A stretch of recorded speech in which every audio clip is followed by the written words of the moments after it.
My deep appreciation of theater history was instilled in me by Tom Empey, a college mentor to me and hundreds of others. While teaching Greek theater terms, he would grab the fabric of his slacks and say, "You see these pants? Euripides Eumenides," making light of content that could be considered rather dry and stuffy while still maintaining respect for the art, which is what I want to do with this podcast. For each episode, I invite a guest from the many paths my theater career has taken me down. I give my guest no idea what we'll be talking about, but they know we're going to find an outrageous story about theater history and perhaps get a better understanding about why we're still doing it after all these years. So welcome to Euripides Eumenides, and I am your host, Aaron Odom. Apocalypse, apocalypse, I said, why you wanna show up now? Just when the heart of my life was getting good. I give you one more chance, walk on out of the door, yeah. Get your ass to getting where the getting is good.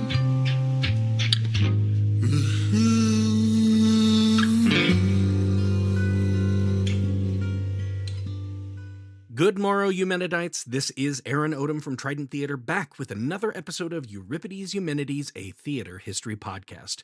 If you are just joining us, welcome to this colorful corner of the internet where we bring you a little bit closer to the art of theater on a bi-weekly basis. If you're a returning listener, I hope the last fortnight has treated you well. I want to thank all of you for downloading this episode. It's truly been a passion project for me, one that I'll never forget. But speaking of passion projects, I want to get right into today's episode, which deals with another labor of love. For this episode, I bring back recurring guest Brand Birtwistle. You may remember Brand from the episodes Private Lives 1983 and Shakespeare and Starlings in America. You may also remember that Brand is a Los Angeles-based film and television producer and runs his own company, The Brand Productions. You can go check his work out at, and literally, this is the URL, thebrand.productions. I'll have a link in the show notes. Brand has had an incredible career in producing. For any football fans, Brand produced a lot of the post-game concerts after NFL games for Thursday Night Football on Amazon Prime this year. But Brand has done all kinds of different media, so I was very excited to chat with him about the movie Chimes at Midnight, Orson Welles' love letter to the beloved Shakespeare character John Falstaff. I go into quite a bit of the history during the episode and its struggles with distribution, which may be why you've never heard of it, but now you can go watch the entire thing on Max. So for this episode, I wanted to do something a little different. I told Brand that I wanted him to watch the movie and then we'd give our freshest reactions for recording, and that's exactly what we did. We set a time and both finished the movie right before recording. So I would recommend that you watch the movie at some point. But if you're interested in the movie, I'll let you know there are plenty of spoilers ahead in this episode. In any case, here's the episode, Chimes at Midnight.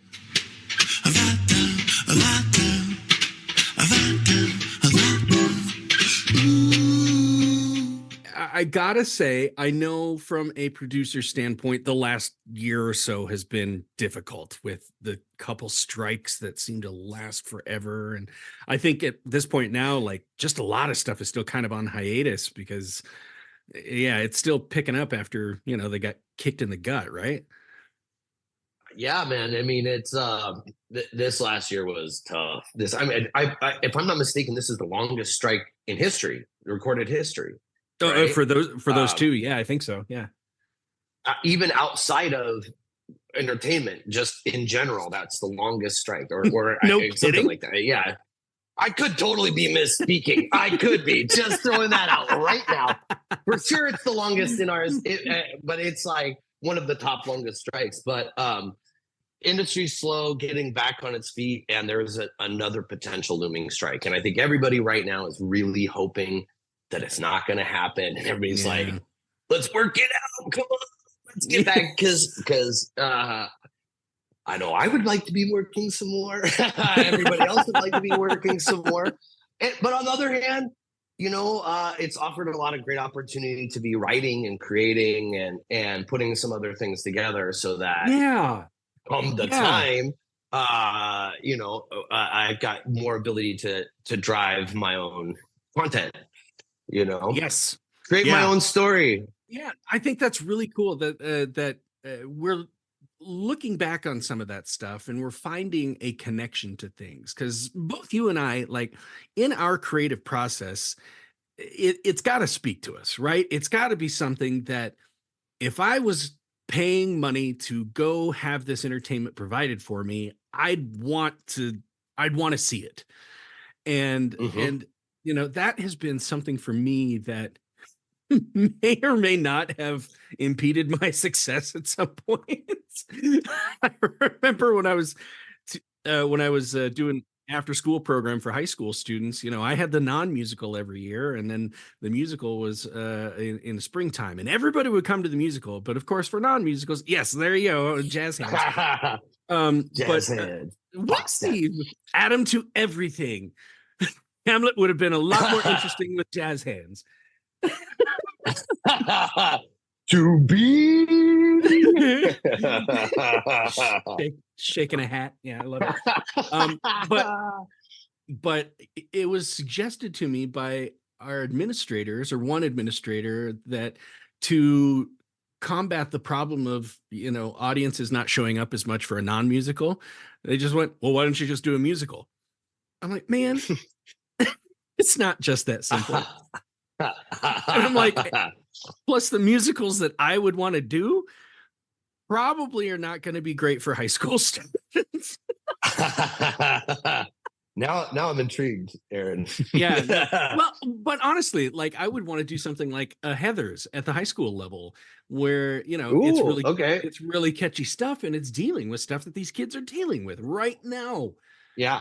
Instead of, how many more fucking times do we have to do a Bye Bye Birdie? I mean, Jesus.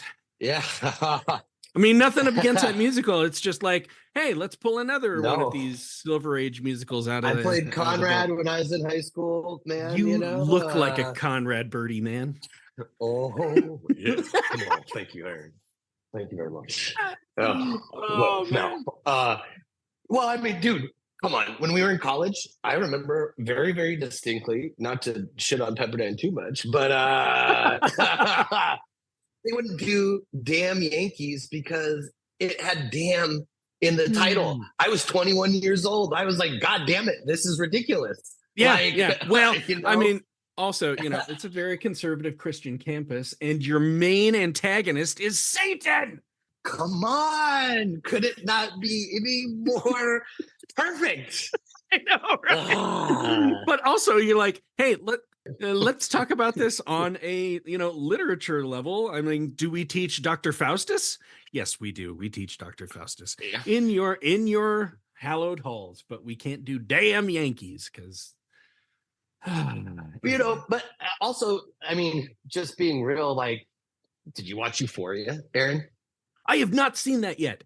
I need to see Euphoria. Wow. I'll tell you what, it's very theatrical. Very, very theatrical. They do these incredible tableaus, and they break the fourth wall in some really interesting ways. It's a beautiful piece of art, but it's also a very gritty, real life look at what kids in high school are dealing with today, and what they're exposed to today, which is so much further than beyond anything that this conservative thought process is teaching. Like, when you're teaching that, and they're like, well, this is the reality of my life. I'm with you. Like, it's important to do art that is poignant. Yeah. And important to you, like that you're passionate about it, and you can see yourself appreciating it. Yeah. Well, Brand, I think that is a perfect place to jump into our topic today, because this is definitely a labor of love project. But I usually don't tell my guests what we're going to be talking about, but this one I went, no, let's do this. Let's do like a reaction episode to a great film that has kind of been lost in time. And the film in question is Orson Welles' 1966 classic, Chimes at Midnight. Is it 66 or 56? It was 66. 56. No. Okay. Yeah. Okay. Yeah. I mean, it was, I know that it was, like, I don't know a lot about the film, apart from Mhm. watching it, but I do know that it was piecemeal. That it was his later in life passion project Yes. that Yeah. he spent that he worked over a long period of time putting it together. Mhm. And Oh um, man, you have no idea how long this actually took him to put really, together. Yes. I mean, I thought the script I was just talking about, I started it 10 years ago. You Oh. know, so I believe, like, these are things that take long, and my career is also, when I first started writing, I started writing out of passion. So I believe this is probably what he's doing, right? And Mhm. my first screenplay is easily like a 60 to 80 million dollar film. Well, nobody Ah. in their fucking right mind is going to give me that kind of funds to create something at that point. Now my career has more caught up, and it's not at that point yet, but Mhm. I've been doing some very large scale productions. So writing something that's smaller and being able to say, hey, I've done this and this, give me funding to do the smaller thing, which is what I Right. think this is. I think that this wasn't, I mean, the big Hollywood blockbuster that he had kind of wanted. It kind of was a sleeper and became recognized later in his life, Yeah. right? like Kinda. like Yeah. it wasn't until later that people really saw. Oh. Yeah. I mean, to It's. take 5 Shakespeare plays and put them Mhm. together into one screenplay in 2 hours, this is I wild. know. Well, we're going to be talking about Yeah. that just a little bit, but for my listeners, if you have not seen Chimes at Midnight, you can stream it right now on Max. But the overall story is it is taking parts of, let me see, which plays are they? Let's see. Uh, Henry the Henry the Fourth Fourth part and Fifth, part part yeah, one and Henry the two. part Yeah. 1 and 2, Henry the Fifth, Richard the Second, and the Merry Wives of Windsor, which all Yeah. feature heavily the character of John Falstaff. Yeah. And really the story of it is more about Prince Hal ascending to the throne when his father passes away. And if you're Hmm. familiar with these at all, young Prince Hal is kind of a scamp. He enjoys being kind of mischievous and living life, but within a series of like a couple weeks, he is then demanded to now pick up where his father left off in the middle of all of these terrible squabbles between the houses of York and Lancaster over the legitimacy of the throne. So I'm no expert on the histories, Brand, much less Uh-huh. the Henriad, as they call it. And there's quite a bit Yeah. of trivia that's needed to understand the many squabbles between those two houses. I mean, there's so many allegiances amongst the different factions that it can seem quite confusing. But really, it must be known for this story that war is going on and it directly affects Hal, and it must be attended to, particularly by Hal. But overall, agree or disagree, the principal question of the story is this: which of his two, air quotes, fathers will be more influential to Prince Hal? His actual father, the king, or Falstaff? Yeah. Yeah. Um, the juxtaposition of the two characters is really Mhm. fascinating, where the king is so poised, Oh and my God. Falstaff is larger than life and gluttonous and a liar Yeah. and conniving, you know, um, and humorous. I mean, he's humorous, Oh. and Hmm. his hubris is incredible. I His know. self-worth and Hmm. his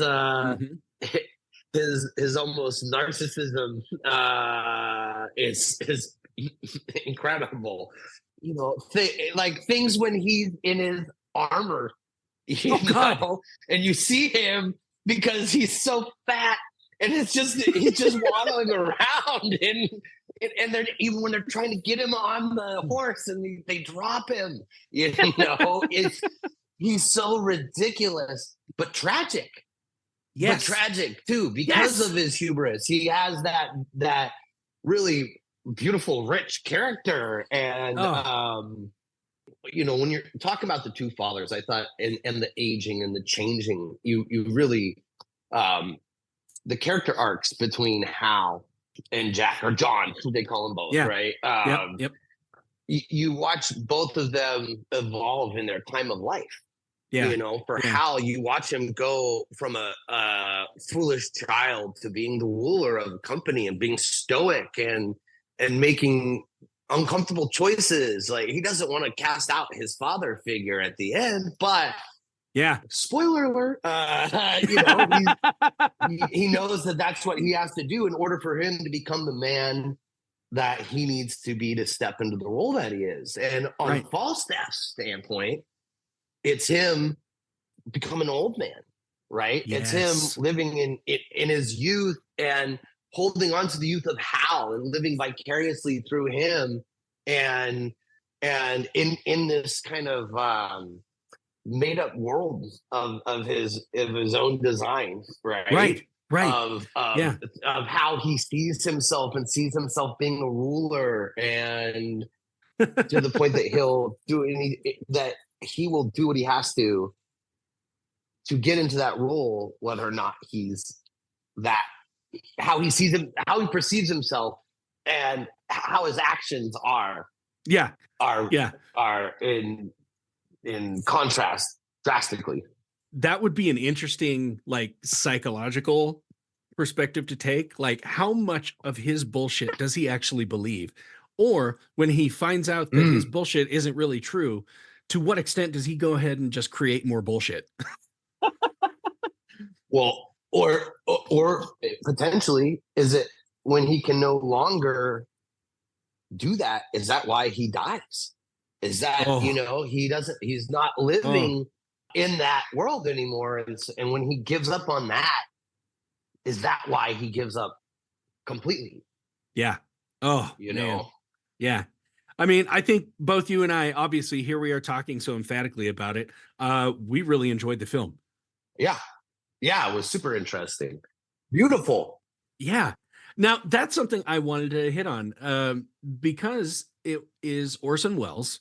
I mean, I think everybody knows him from Citizen Kane, and just how beautiful of a film that was. I mean, he broke filmmaking wide open in his time. Yeah. And this is very, very Wellesian in its display. I mean, I'm no cinematographer, but what I did appreciate was just how much he did use, like, darks and lights. And in 1966, there were investors that turned him down because they're like, well, we'd really rather you did this in color. He wanted it. He chose to make this film in black and white in 1966, which I think is pretty interesting. Yeah. But it also speaks to how he wanted the film to look. It's very much in the same vein as Citizen Kane. It's black and white for a reason. So I'm kind of interested in your perspective as a filmmaker, or, as a producer, what you thought of just how it was shot. Well, the cinematography was fantastic. It was beautiful. It had this kind of mix of classic cinematography, like Kurosawa, truly moving pictures, where they would frame an image and then move to another beautiful still image, right? Which I thought was incredible. But they also, one of the things that really caught me was the use of handheld camera. Yeah. There's a fair amount of handheld camera, and this is really early on to be doing that like that. Using the handheld camera gives it kind of a voyeuristic feel, right? Yeah. It makes you feel like you're present and you're in the room. It takes, by taking it off of either the dolly or the sticks, you're creating a vitality to the shot, right? Where you're feeling like you're a part of the scene, and I thought that was really interesting. You see that a lot in the taverns, as they're in the tavern and goofing around and things. But then where it stuck out, and I thought this was just, I was really blown away, was in that battle sequence. Oh, yes. I mean, yeah. You see early like you see Game of Thrones all over. Yes. You see, Yes. you see modern war films that are like when they're rolling around in the mud and they're exhausted and they can barely even fight because they're so tired. I feel like it was so raw and a budget utilizing a small amount of extras to make that feel like such a massive war sequence was just phenomenal. Yeah, I was hoping you would talk about that war scene for Wow. For fans of the plays. This is the Battle of Shrewsbury, where it culminates in Prince Hal killing Harry Hotspur, and but yeah, some of it that I thought was kind of interesting was how it was filmed fast, like they sped up the motion a little bit to just kind of intensify the feeling of two armies running at each other. And then there's just that great shot in so many of those kind of films where the tension is building, you're seeing the armies running at each other, and then they collide, and then it's just this swarming mass of death. And it's a long sequence. Yes. It's like 10 or 15-minute battle sequence. Like as it happened and it continued, I was like, holy shit, this is epic. This is awesome. And and when you watch it, you see where it's been lifted throughout the years, Band of Brothers. Oh yeah. I was thinking Braveheart. That was really truly spectacular sequence. But real quick, going back to what you were saying at the beginning, the black and white. I think that and he did it so well in using like natural lighting and having these beams of light come from the windows and creating that epic timely piece. But I think that black and white is also indicative of Falstaff, and he's not black and white. He's full of shit. He's gray. he's kind of in this other. And you see the other characters like in that battle sequence, you see Hal dressed in the dark because he's still under the influence of Falstaff. Yeah. Right. Yeah. Where who is the other? Hotspur. Yeah, he's all in lighter armor and very shiny and bright. Yeah, shiny silver. Right. Yeah. So I feel like that he was utilizing that a lot intentionally, and I mean that's pretty common now for sure. And I'm sure, good light and darkness is a forever theme, right? Oh yeah. I think the choice to make that black and white even further forces that metaphor a little bit, because you only have a couple choices there. You either have dark or you have light. And I'm thinking back to those scenes in the throne room with the great austere king sitting on his, on his pyramid, basically, with these 50-foot tall windows streaming in natural light, but they're like 4 feet across. So they're very thin. It all feels closed in, but there's light out in the world. That's very interesting. I know that exact shot. It's beautiful. And then he's got like 50 knights standing there. Yeah. I loved that. I thought that was so funny. I'm like, so we're really concerned about these opposing forces coming in here, that we've got to have 90 guys with 10-foot long pikes standing in the throne room. Right? Yeah. Oh man. Well, here, let's talk a little bit just about some history of the filmmaking. I thought you'd find these things pretty interesting.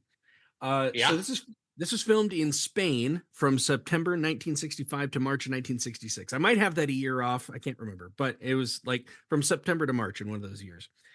Beyond the setting of Spain being quite perfect for the story being told, it was also somewhat out of necessity.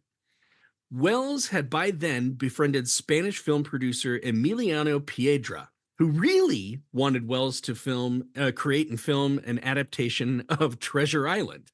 Oh, I would have liked to have seen Wells' Treasure Island. That would have been awesome. He actually played Long John Silver in a Treasure Island a few years later. But check this out. This is so Mm. funny. So Wells agreed to Piedra's request on the condition that he could film Chimes at Midnight and Treasure Island simultaneously. Yeah, right. First off, yes, there's obviously no way you shoot two movies simultaneously. He's Orson Welles. He can do it. Like, in case people don't know, my average hours on set are anywhere from like 14 to 16 hours a day.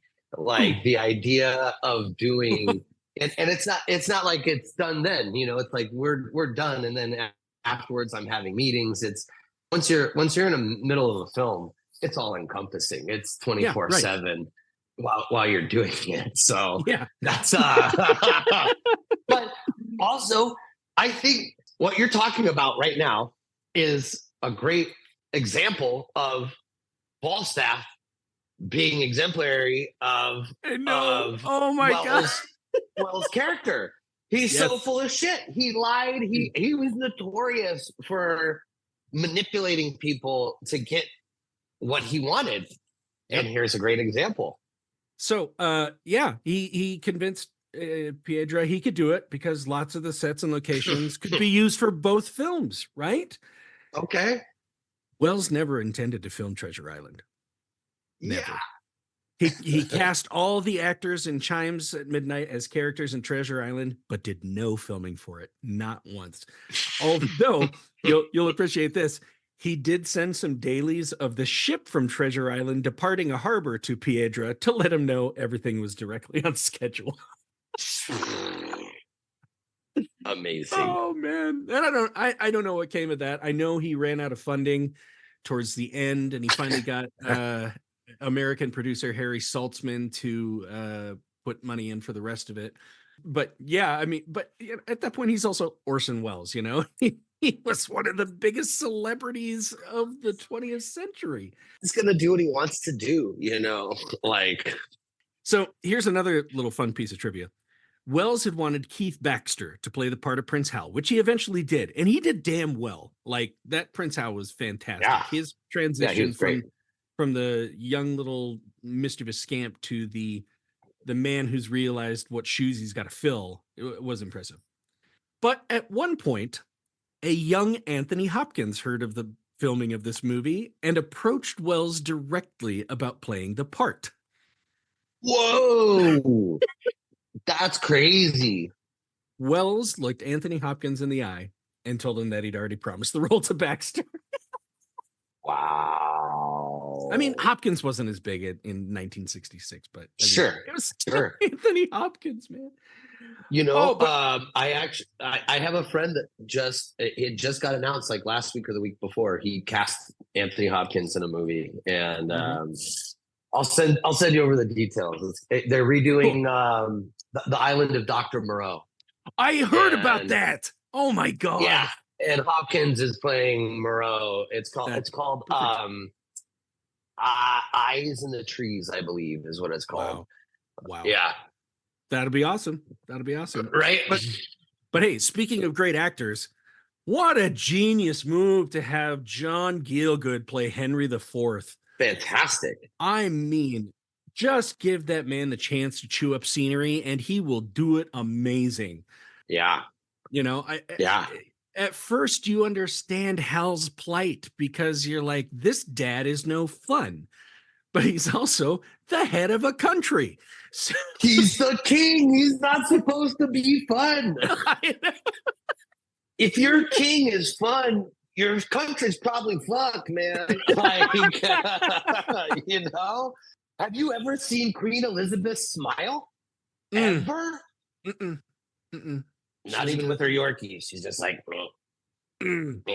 That takes me back to the early 90s when people were seeing Bill Clinton. They're like, well, he wears sunglasses and plays a saxophone. He eats at McDonald's. And oh, like, wow. Well, he did not inhale. I did not.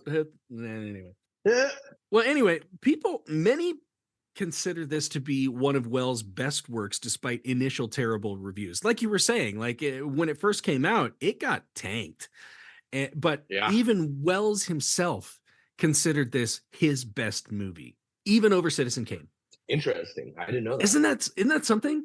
This was his passion project, though, right? Right, exactly. Like Yeah. this was his baby. This is those things that you spend 10 years putting together because you want it to be just right, you know? Like, Yep. how long did he spend? Oh, I'm going to tell you here in a minute. I just got a couple other things I was going to tell you about. I'm excited. Yes. You Okay. got me excited.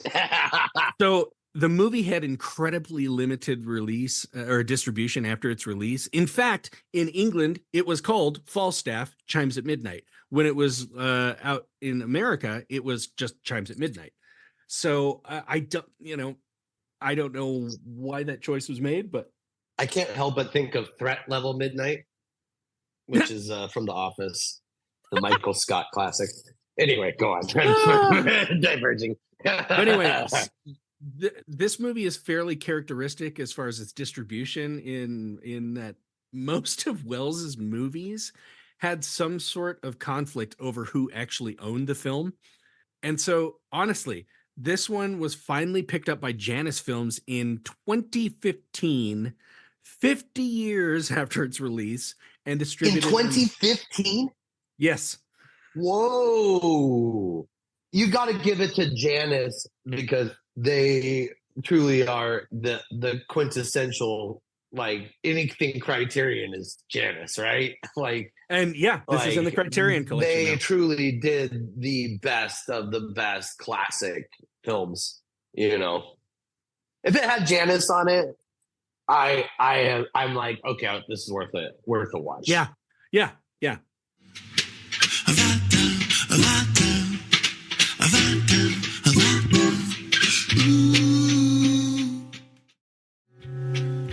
I never before thought I'd be doing too much of a deep dive on the character of John Falstaff, nor that he would come to endear himself so much to me.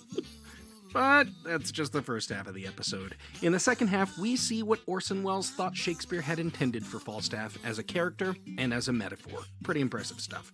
But before we do that, I'll encourage you, the listener, to connect to the show on social media. Both Euripides, Eumenides, and Trident Theater have accounts on Instagram. You can also just go to tridenttheater.com and use the Contact Us form to reach out directly. All that stuff aside, let's get back to Brand Birtwistle and the second half of this episode, Chimes at Midnight.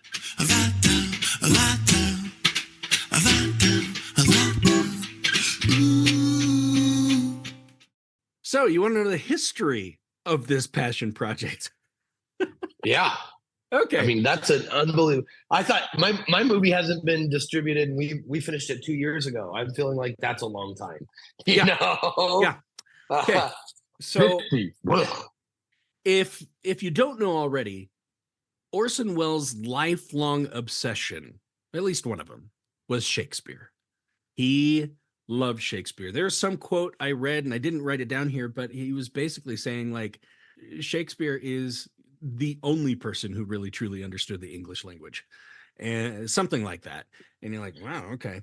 So this is one of those things we've talked about on this show before, where, like, by 26, he had made, or 26 or 27, he had made Citizen Kane. He started writing this when he was about 16 in high school. Wow. And then a few years later, it actually started to come together in a play in 1939 called The Five Kings. And like I said, it was using actual Shakespearean text from Henry IV Part 1, Henry IV Part 2, Richard II, Henry V, and The Merry Wives of Windsor. So big time stuff. And this was announced to be in Wells Mercury Theater in New York City to be part of the lineup of the 1939 season. But they had to take it on tour first, see how it was going to land. It was like 5.5 hours, right? Yes. Something unbelievable. I'm sorry if I just gave it away, but like, I remember the thinking, like, whoa. See, even my cat is like, that's crazy. I don't know. Oh, if your cat's her just go. Ah! She's like, damn, that's a long time. Well, okay. So I'll get into that here in just a second. So yeah, the initial tour was supposed to play in Baltimore, Boston, DC, then Philly before it finally moved to the Mercury on Broadway. So Wells played Falstaff, He's like 24 years old at this point. So he's going to play Falstaff. Jeez. And Burgess Meredith played Hal. Oh, what? Yep. I don't know why it didn't work. Well, let's see why. They didn't really attend too much of the early rehearsals, and quite often the other actors didn't have much of a script to rehearse because Wells hadn't completely finished it. He was too busy going out drinking with Burgess Meredith. Fantastic. Uh-huh. Mm-hmm. We could rehearse, or let's just go get shit-faced. I'm down for that. I mean, I've done some really great writing, shit-face. I would be lying if I said otherwise. Now, due to this complete, like, they didn't have a script or anything, the Baltimore run was canceled. Okay, so on to Boston, right? During the initial rehearsals for the Boston run, that's where they realized that the script was over 5.5 hours long. So to meet the pressure from people going, hey, cut this down, people are going to see it. Of the 46 scenes that Wells had written, he cut 14 of them and presented the play as The Five Kings Part 1. So oh my God. You had to come. So we're going to cut it. We're going to cut it, but we're going to make it 8 hours, actually, rather than 5.5. But we're going to give them a really nice intermission in there. All day, get your King history dosage for your life. Well, I mean, that's Angels in America. If you do all of Angels in America, it's 9 hours long. Is it? I thought it was like 4 hours long. Oh no, like one of them could be about Part 4. One, yeah. Yeah. It's been a long time since I read that. Yeah. Yeah. When they originally did it on Broadway, I guess they'd give you an hour and a half intermission to go have dinner. Like, but it would start at about 3 or 4 in the afternoon. Wow. Yeah. That's a commitment, man. That is a commitment. When we did Lear at Pepperdine, it was 4.5 hour play. God damn it. I was Lear's understudy. I knew every line for 4.5 hours. Oh. Now I couldn't tell you a single. How? That's it. There it is. Yeah. How? Cordelia, you're a shithead. That's all that. Yeah. Anyway. Yeah. So back to The Five Kings Part 1. When it premiered in Boston, it was an utter bomb, which caused the cancellation of the DC run. So now they've only got Philadelphia. After even further cuts, allowing the play to be just over 3 hours, unfortunately, the Philadelphia run was canceled after 3 performances, and it never made it to Broadway. Wow. Now check this out. That's 1939. It was revived by Wells as a one-person show in Ireland in 1960, which inspired him to write the screenplay we have today. Wow. I mean, passion projects are no joke, man. Yeah. You know? Yeah. I think there's a certain part of directors that tends to be a little obsessive. There's a certain and not all directors, but there's a certain amount of like perfectionism, and that is completely unattainable, right? Because no matter what you think and dream in your brain, you have hundreds or thousands people coming together to create one shared vision. So you know, you can only hold on to that so much, and ideally, a truly talented person like a Wells, you know, you understand that and you empower the people around you to further what was that you had initially thought of. But I mean, that is a true testament to storytelling. And you know, there's a part where I can relate to that because I have my opus in mind that I've been working on for over 15 years. And there's no reference that's quite like it. There's nothing that's been done there's things that are kind of similar here and there over the years, but nothing has quite been done. But in order to do that project, I know that I need to do A, B, and C first. Right. And in order to have that ability to say, this is what I'm going to do, and this is why I'm going to do it. Now you can't question me because you've seen me do this and this and this leading up to this, you know. Right. So you got to remember, it's show business, right? It's ultimately a business. Ultimately, at the end of the day, it's all an investment. It's investors Yep. that want to get their finance back. Yep. So much Yep. of filmmaking is a formula. You know, this script is going to get this actor and this actor who are going to guarantee that we're going to sell this amount of seats worldwide. Right. And once we know that, we know we can protect that investment. And because these aren't small funds, I'm very curious as to how much that movie costs to make and what that would translate to today. Because hey, I'll do some quick Googling. the Google Initial budget, 800,000 in 1966. Okay, Let's go to an inflation calculator here. what do we got? This is fascinating listening, by the way. Yeah, He's Googling. I Go, hope so. boy. click, click, click, click. Okay. And Google says That calculates out to $7.8 million today. that's not a lot of money. No. That's not a lot of money. And he ran out.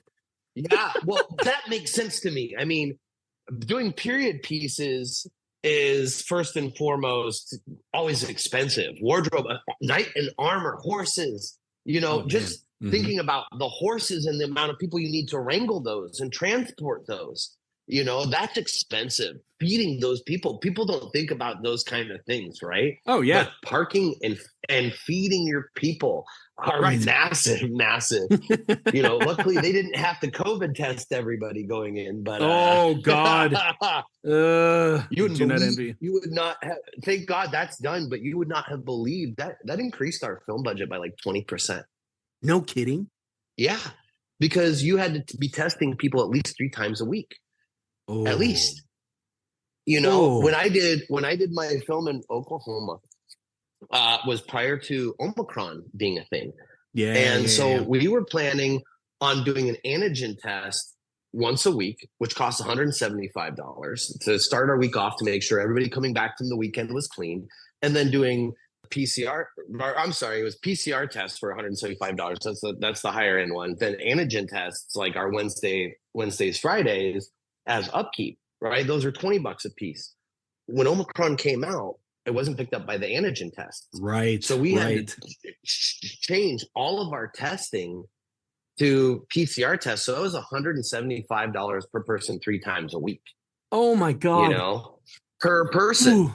Yeah. Per person. And that includes not just your actors, that includes the crew members and just anybody coming to the set. Anybody coming. Yeah. And you had to do these zones where different people were only allowed to interact with different people to keep it safe and stuff. It's wild. But I can see like $7.5 million in today's market. There's absolutely zero chance you could make this film. There's no possibility. Right. You can't do a war film, let alone a medieval piece, you know. I wouldn't even know where that would begin. But the amount of background and just, I mean, there were so many costly elements in that. Oh yeah. Like, yeah. It's incredible. It's incredible to hear that to me as somebody that, like, I do line producing. I work in budgets. I schedule and budget, and that is very much an active part of my job. And when I hear that, I'm like, holy shit. Like, they made that dollar stretch, you know, and maybe it's also filming in Spain. They might have been able to bring some costs down, and no doubt the location costs were a lot less. Yeah, it was a lot of location shots too. So yeah, I would imagine. Yeah. Yeah. But I don't know. I think there's something about it, especially since it's, like you said, it's a passion project. He had the passion for it as a young man, but I'm finding this out as I grow older, and I'm like, there are parts I just can't do anymore, but there are a whole bunch of new parts that I can do. I mean, I've got this Yeah. nice little silver beard right now at 44. So people could see me Yeah, dude. potentially as like a young grandfather. And I'm like, I get it. I totally get it. I have friends from high Uh-huh. school who are grandparents at my age. And I'm like, well, yeah, Yeah. it's a thing. So I have I ex-girlfriends that are grandparents. Not me, not mine. well, but I think one thing that's interesting about this is maybe it didn't do so hot in 1939 because he just was in awe of Shakespeare as a young man. He was in his early 20s or something. And then he gets to this age and he goes, now I get this character. Now I understand him a little Oh, bit better. That's something that I uh-huh. think, which is why he was able to succinctly take all those plays and condense them into a 2-hour thing, and it's still relatable and relevant. And there was like no part of that felt like a lull to me, or it just moved. It was really great. And I mean, the dialogue and the performances really carried Mm-hmm. it. I Yeah. mean, the performances were superb, and bigger than life in some ways. It was I was such a hard art house film lover in my youth. You Yeah. know, Anything indie is great. anything, man. And my true film education came after Pepperdine, and I met this wonderful guy, Dave, who he was leasing the screening room for A Band Apart, Quentin Tarantino's company. Oh So yeah. after Okay. Tarantino had his own private screening room, and Mm-hmm. he'd given up the lease, and my friend David had done it. And Dave was truly like one of the people that I met that was the most genuine lover of film and Hmm. would watch any kind of film and appreciated everything for where it was and in its place and its history. And we used to go, me and my friends, because if he didn't have screenings, he just loved movies. So we would Oh literally go and watch 3 movies back to back in this wow. private, like 25-seat recliner theater, Oh, you know, that's rolling up amazing. joints, hanging out till 4 o'clock in the morning, sipping on whiskey and drinking and smoking bud and just like educating ourselves. And Mm-hmm. I saw the most wild things, but absolutely, uh, as I've gotten older, I have less desire to watch art house films as I do to be entertained. Right. Um, but this was, so for me to go and watch a Criterion film, if I'm going to do it, generally a very specific reason or something like I want to learn something or I want to watch some specific piece of classic film history. So this was kind of Mm-hmm. fun to do outside of that. And Yeah. and truly, as one of the things I enjoyed the most out of it was seeing how much it affected modern cinema. In particular, Oh talking man. about that fight sequence, dude. The whole time I was watching that, I just kept going, Game of, Oh Game yeah. of Thrones theme, Game of Thrones theme, Game of Thrones. And I'm like, that's his head in. Oh my God, that's crazy. Yeah, Like, yeah. I was impressed by that too. Seeing a guy get hit over the head with a club, and then it's black and white, but you're like, oh God, that's blood streaming down his face, and whoa, that was pretty graphic. yeah, And again, I don't, I can't off the top of my head, like Kurosawa is probably what I know best. yeah, Throne of Blood, which is a lot of other Shakespeare, yeah, ironically, right? exactly, Throne of Blood, exactly. Ron being and yeah, Macbeth and Ron. Yeah, exactly. But I guess those got somewhat graphic. But I felt like this was a pretty brutal war scene yeah. for the time period in particular. And I think honestly, even though that scene was so well shot and so amazing, I think my favorite thing was watching John Falstaff go hide behind the bushes every time something happened. And then his fat suit of armor, man. I mean, it was. And then when he's lying on the ground at the end, and Hal comes up and flips his thing, his hood open, Yeah. and he's so pathetic and so good, and it's a great juxtaposition. He's so out of place and so comical in the middle of this really violent, dark battle of all these people getting exhausted and losing his life. There he is. I ran around for 3 hours and my armor made me tired. Yeah. Looking at that, also, if you look at how that's shot, the battle is very dark. It's a lot of diffusion and smoke, right? And yes. And it's muddy and dirty. And I mean, they're literally all covered in mud and rolling in the mud. And and you see people flailing for their lives, kicking as their lives are leaving their bodies. And then you see Trumpy, shiny Falstaff all alone, like where everybody else is in this twister pool of bodies. He's flopping around like the Stay Puft Marshmallow Man. The thing that I loved about that character in those choices was I wanted him to find some guy who might have been stabbed and was almost dying, and then he goes and delivers the final blow and basically takes claim for the kill. And that is an interesting thing because he does that with Harry Hotspur. Yeah. Just totally. Oh, he got up after you killed him. Yeah, exactly. And totally denied Hal his victory, which is funny.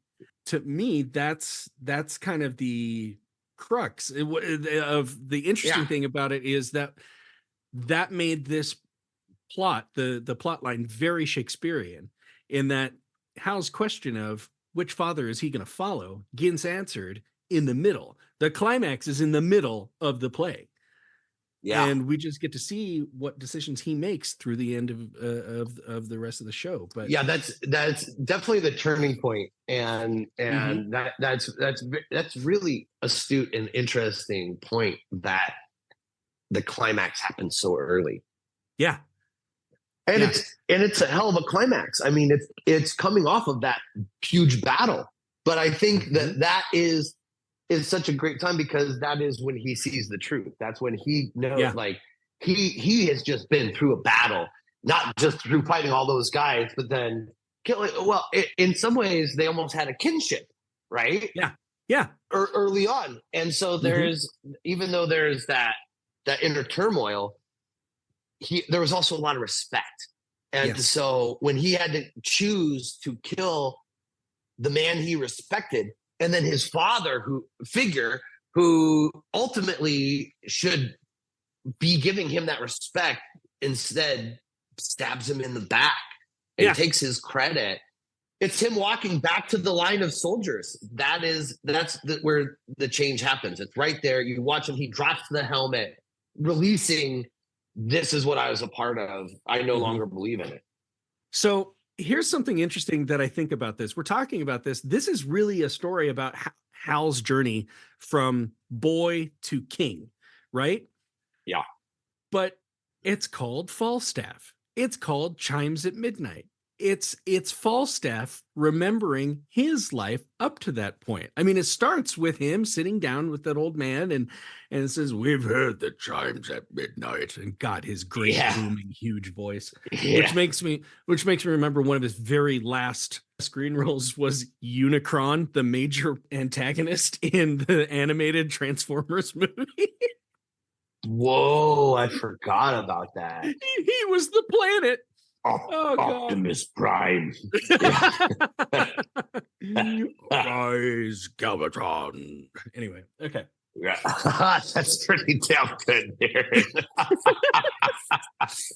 So here's what I've kind of come up with. To put it in perspective, the best way I can put it is that in each play in which he's featured, Falstaff serves kind of the same function as like a Han Solo in the Star Wars movies, or as like Merry and Pippin in the Lord of the Rings movies.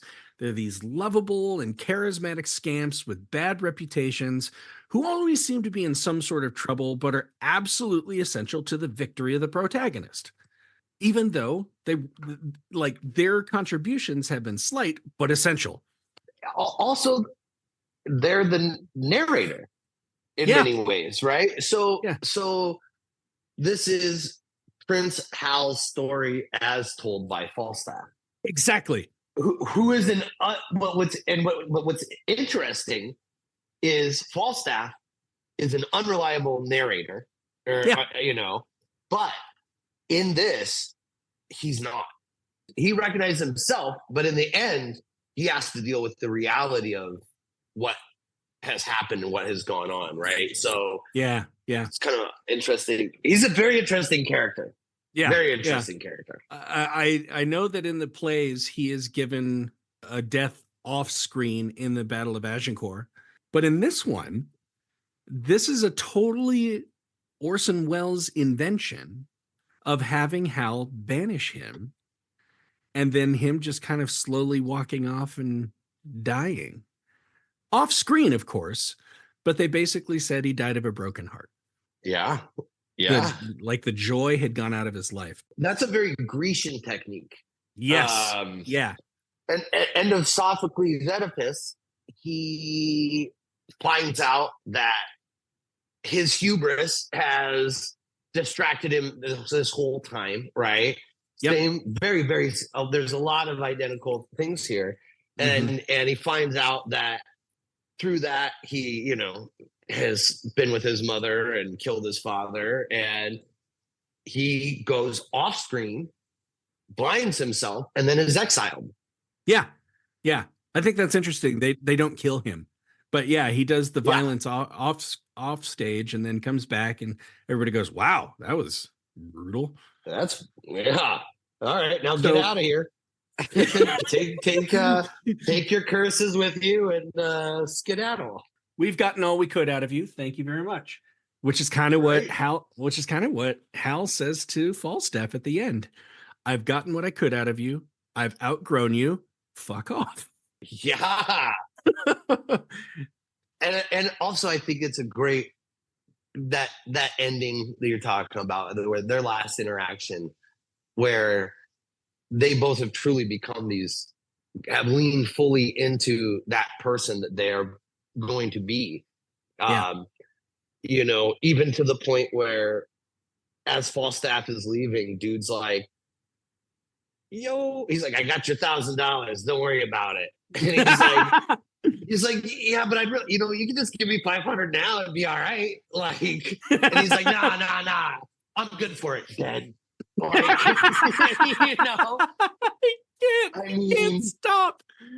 He can't stop. Even on death, he's not doing what's right. Even when he knows that he's exiled and he's going, he's still living in his hubris of thinking that I'm going to do the right thing. I'm going to be this person that I never have been, that I never, that truly, if you look at his actions, he wasn't that. Oh, no. So I tell you what, man, I will wrap this up with a great quote, and it comes directly from Welles about John Falstaff. It's a little longer, so here it goes. Falstaff is the most unusual figure in fiction.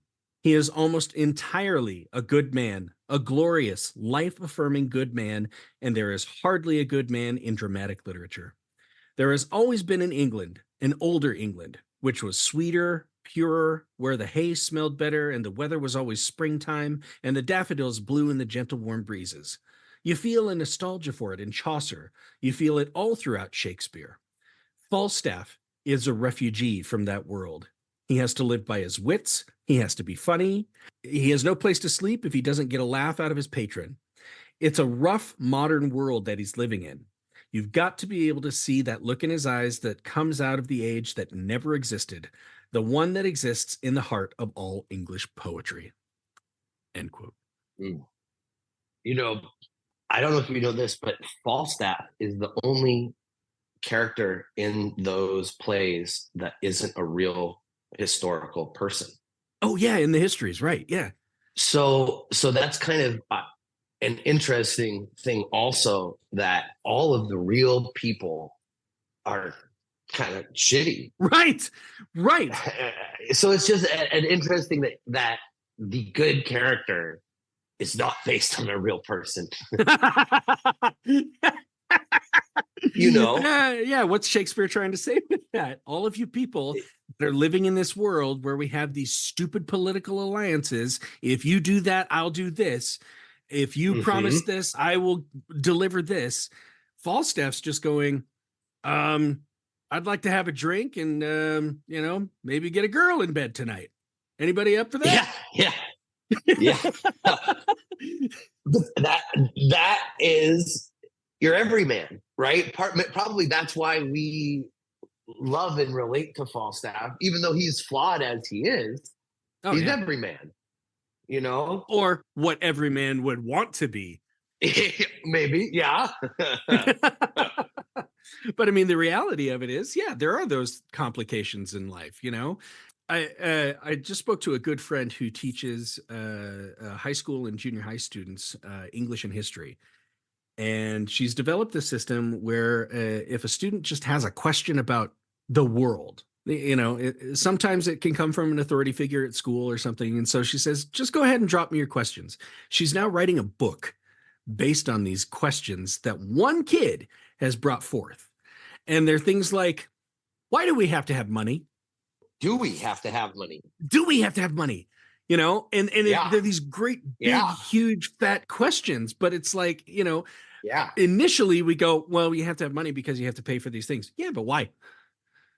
Well, because we don't pay for these things and we don't get these things. Well, why can't you just get those things? Yeah. Or why can't we trade goods and services for other goods and services, right? Yeah. Ultimately, no, we've got a bank. Well, we can't do that because there's a bank that takes a piece of the money and creates debt off of that, creating forever slavery. So, okay. But see, that's also a reality of the world where you could look at life through the Falstaffian eyes, or you could look through Hal's eyes, and he goes, "This is fun, but at some point you gotta straighten up. This is real. This is I got it. Know. You can only plug your ears and close your eyes for so long, Right. Ultimately, Falstaff has a pretty sad existence in the end. Yeah. He ends alone, banished and heartbroken. Yeah. Well, here we are in election year.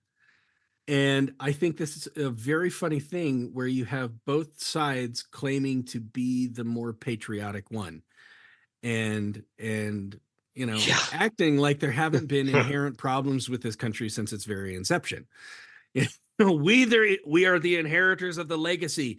It's like, well, the legacy does have a lot of strings attached to it. So, I don't know. I think it's interesting how people will want to ignore some of the more complicated parts of life just so they can say the life that they're living is pretty damn good. You know what I mean? Yeah.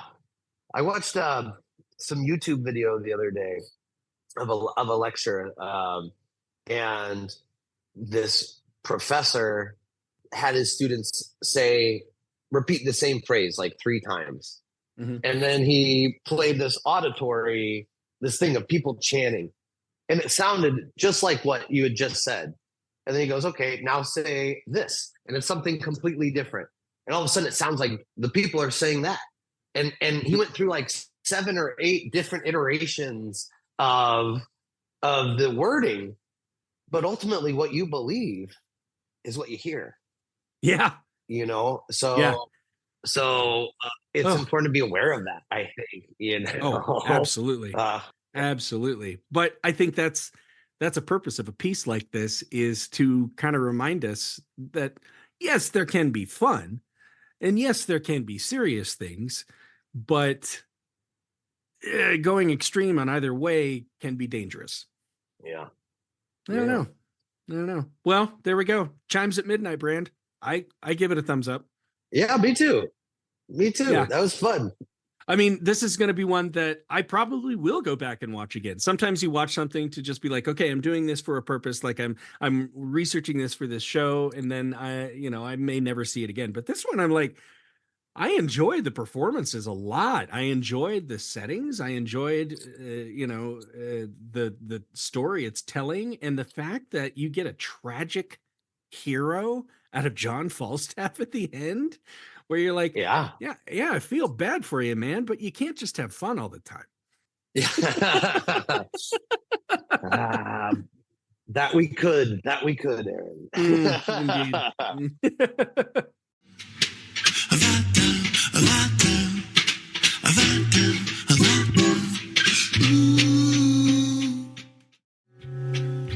Quite the eloquent little ending, if you ask me. And Falstaff doesn't die in quite the bombastic way in which he lived. What's the phrase? Not with a bang, but with a whisper. Man, I truly enjoyed talking about this with Brand Birtwistle, and I'm certain to get him on again. I wish him the best with his original projects he's working on and anything else that comes his way. And listeners, thank you. If you've enjoyed the show, please go give the show a review wherever you listen. It really helps the show out. However, I'll sign off now. This has been another episode of Euripides Eumenides, a theater history podcast. I have been your host, Aaron Odom. Another episode will be in your ears in 2 weeks, and I will see you at intermission.